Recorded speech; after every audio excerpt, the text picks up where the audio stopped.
الله أكبر. الحمد لله رب العالمين الرحمن الرحيم مالك يوم الدين إياك نعبد وإياك نستعين اهدنا الصراط المستقيم صراط الذين أنعمت عليهم غير المغضوب عليهم ولا الضالين. ألم تروا أن الله سخر لكم ما في السماوات وما في الأرض وأسبغ عليكم نعمه ظاهرة وباطنة ومن الناس من يجادل في الله بغير علم ولا هدى ولا كتاب منير. وإذا قيل لهم اتبعوا ما أنزل الله قالوا بل نتبع ما وجدنا عليه آباءنا أولو كان الشيطان يدعوهم إلى عذاب السعير. ومن يسلم وجهه إلى الله وهو محسن فقد استمسك بالعروة الوثقى وإلى الله عاقبة الأمور. ومن كفر فلا يحزنك كفره إلينا مرجعهم فننبئهم بما عملوا إن الله عليم بذات الصدور. نمتعهم قليلا ثم نضطرهم إلى عذاب غليظ. ولئن سألتهم من خلق السماوات والأرض ليقولن الله قل الحمد لله بل أكثرهم لا يعلمون. لله ما في السماوات والأرض إن الله هو الغني الحميد. ولو أن ما في الأرض من شجرة أقلام والبحر يمده من بعده سبعة أبحر ما نفدت كلمات الله إن الله عزيز حكيم. ما خلقكم ولا بعثكم إلا كنفس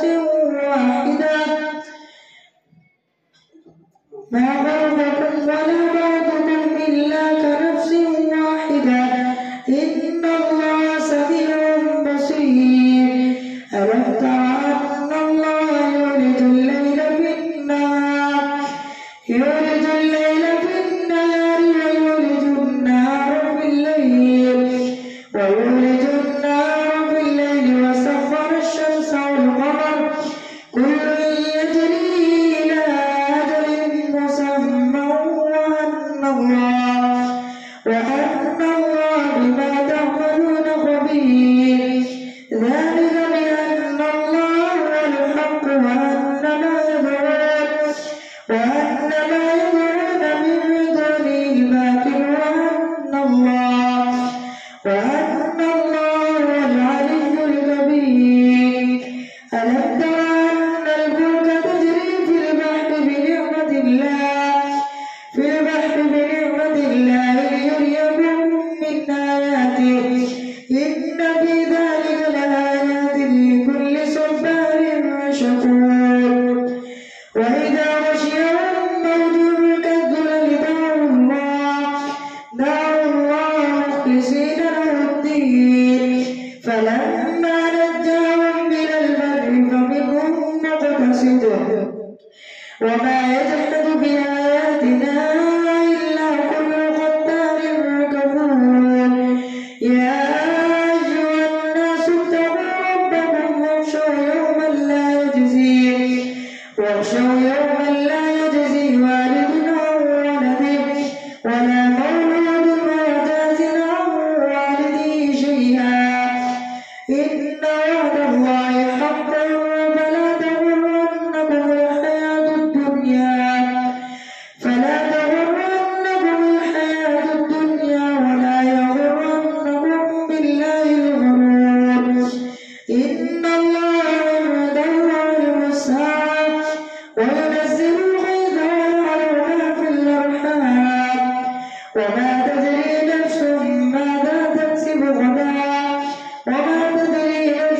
بأي أرض تموت إن الله عليم خبير. ألف لام ميم تنزيل الكتاب لا ريب فيه من رب العالمين. أم يقولون افتراه بل هو الحق من ربك لتنذر قوما ما أتاهم من نذير من قبلك لعلهم يهتدون. الله الذي خلق السماوات والأرض وما بينهما في 6 أيام ثم استوى على العرش ما لكم من دونه من ولي ولا شفيع أفلا تتذكرون. يدبر الأمر من السماء إلى الأرض ثم يعرج إليه في يوم كان مقداره ألف سنة مما تعدون. ذلك عالم الغيب والشهادة العزيز الرحيم الذي أحسن كل شيء خلقه وبدأ خلق الإنسان من طين ثم سواه ونفخ فيه. الذي أحسن كل شيء خلقه وبدأ خلق الإنسان من طين ثم جعل نسله من سلالة من ماء مهين ثم سواه ونفخ فيه من روحه وجعل لكم السمع والأبصار والأفئدة قليلا ما تشكرون. وقالوا وإذا ضللنا في الأرض أئنا لفي خلق جديد بل هم بلقاء ربهم كافرون. قل يتوفاكم ملك الموت الذي وكل بكم ثم إلى ربكم ترجعون. ولو ترى إذ المجرمون ناكسوا رؤوسهم عند ربهم ربنا أبصرنا وسمعنا فارجعنا نعمل صالحا إنا موقنون. ولو شئنا لآتينا كل نفس هداها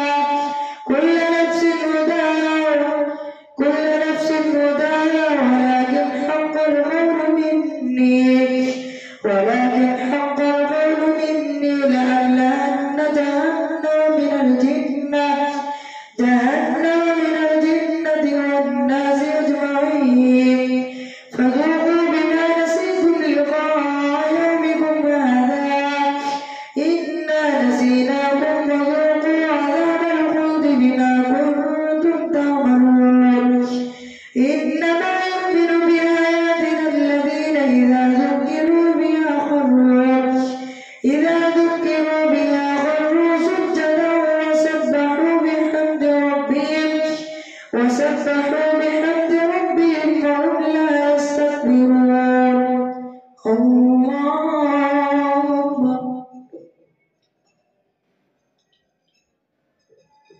الله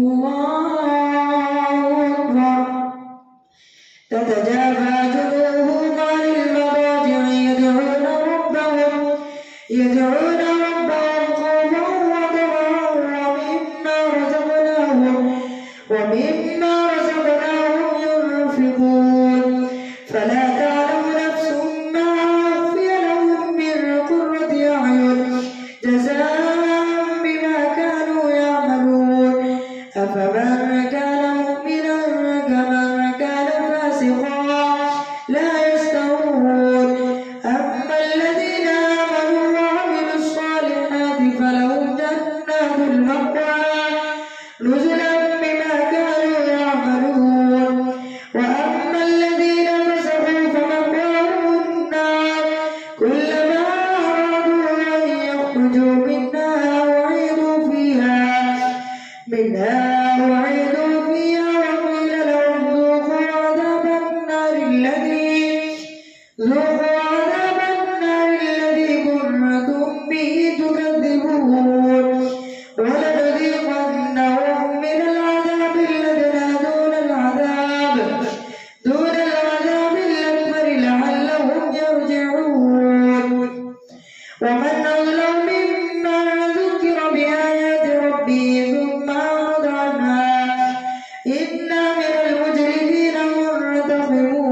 وجعلنا منهم أئمة يهدون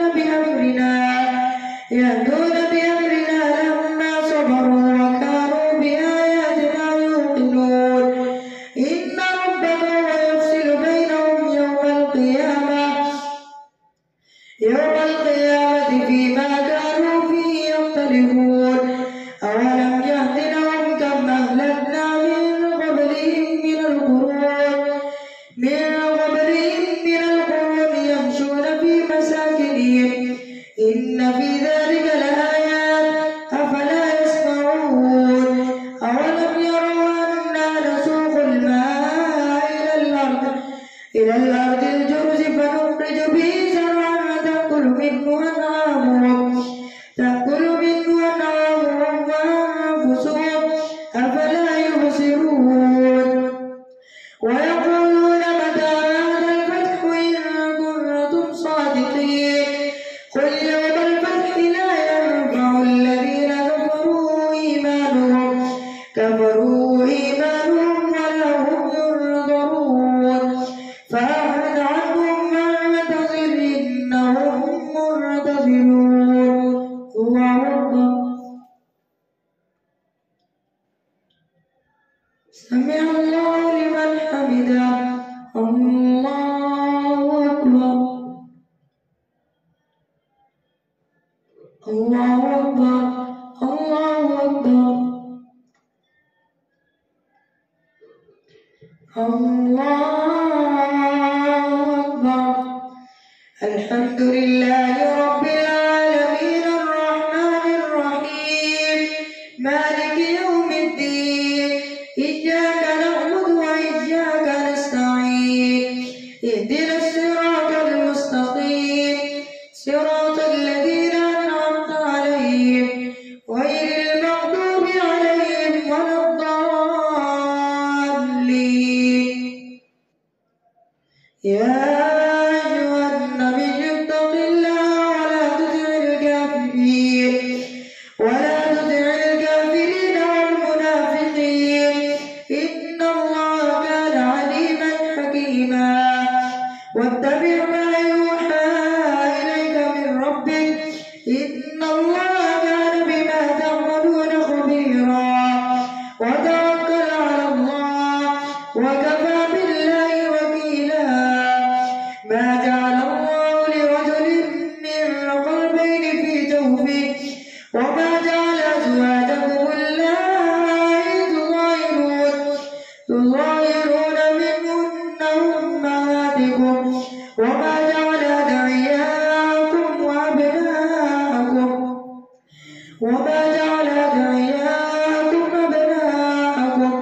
ذلكم قولكم بأفواهكم والله يقول الحق وهو يهدي السبيل.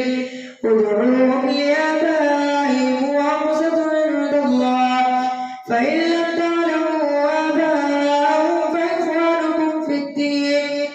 فإخوانكم في الدين ومواليكم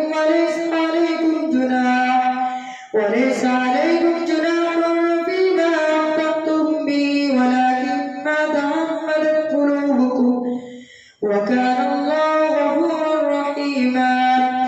النبي أولى بالمؤمنين من أنفسهم وأزواجهم أمهاتهم وأولو الأرحام بعضهم أولى ببعض في كتاب الله من المؤمنين والمهاجرين إلا أن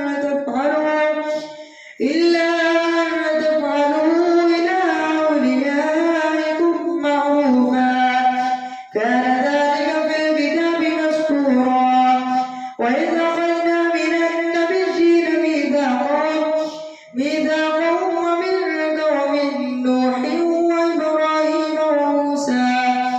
وإبراهيم وموسى وعيسى ابن مريم وأخذنا منهم ميثاقا غليظا ليسأل الصادقين عن صدقهم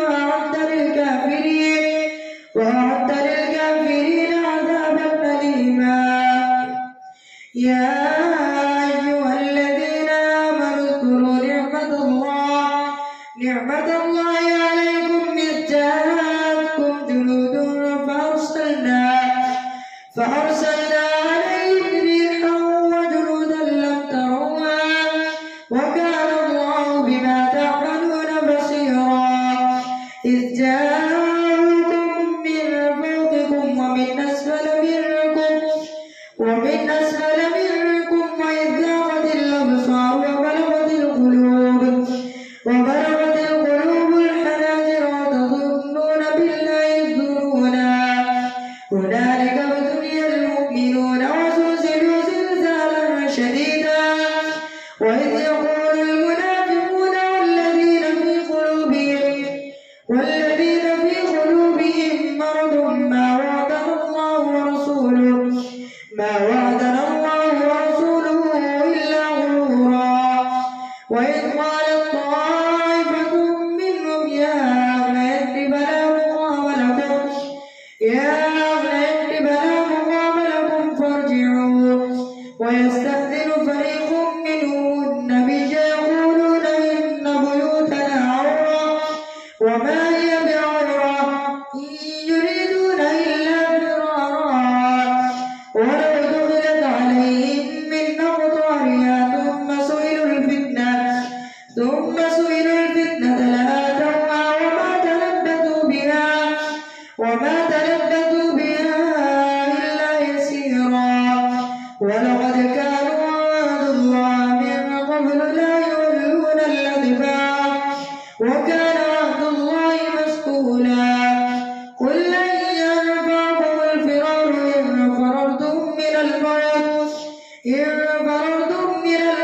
أو القتل وإذا لا تمتعون إلا قليلا قل من ذا الذي يعصمكم من الله إن أراد بكم سوءا أو أراد بكم رحمة ولا يجدون لهم من دون الله وليا ولا نصيرا قد يعلم الله المعوقين منكم والقاعدين لإخوانهم هلم إلينا ولا يأتون البأس إلا قليلا أشحة عليكم فإذا جاء الخوف رأيتهم ينظرون إليك تدور أعينهم كالذي يغشى عليه من الموت فإذا ذهب الخوف سلقوكم بألسنة حداد أشحة على الخير أولئك لم يؤمنوا فأحبط الله أعمالهم وكان ذلك على الله يسيرا يحسبون الأحزاب لم يذهبوا وإن يأتي الأحزاب يودوا لو أنهم بادون في الأعراب يسألون عن أنبائكم ولو كانوا فيكم ما قاتلوا إلا قليلا لقد كان لكم في رسول الله أسوة حسنة لمن كان يرجو الله واليوم الآخر وذكر الله كثيرا ولما رأى المؤمنون الأحزاب قالوا هذا ما وعدنا الله وصدق الله ورسوله وما زادهم إلا إيمانا وتسليما من المؤمنين رجال صدقوا ما عاهدوا الله عليه فمنهم من قضى نحبه ومنهم من ينتظر وما بدلوا تبديلا ليجزي الله الصادقين بصدقهم ويعذب المنافقين إن شاء ويتوب عليهم إن الله كان غفورا رحيما ورد الله الذين كفروا بغيظهم لم ينالوا خيرا وكفى الله المؤمنين القتال وكان الله قويا عزيزا وأنزل الذين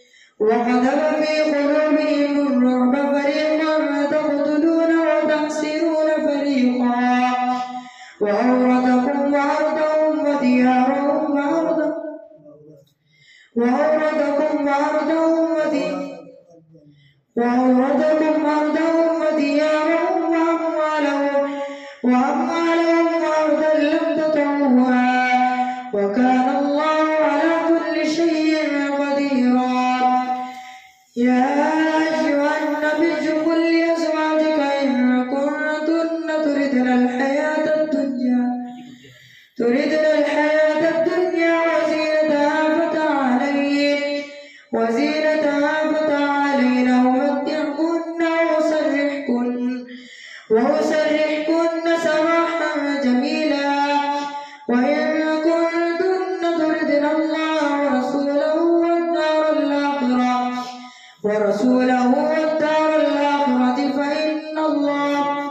والدار الآخرة فإن الله أعد للمحسنات منكن أجرا عظيما. يا نساء النبي من يأت منكن بفاحشة مبينة يضاعف لها العذاب ضعفين وكان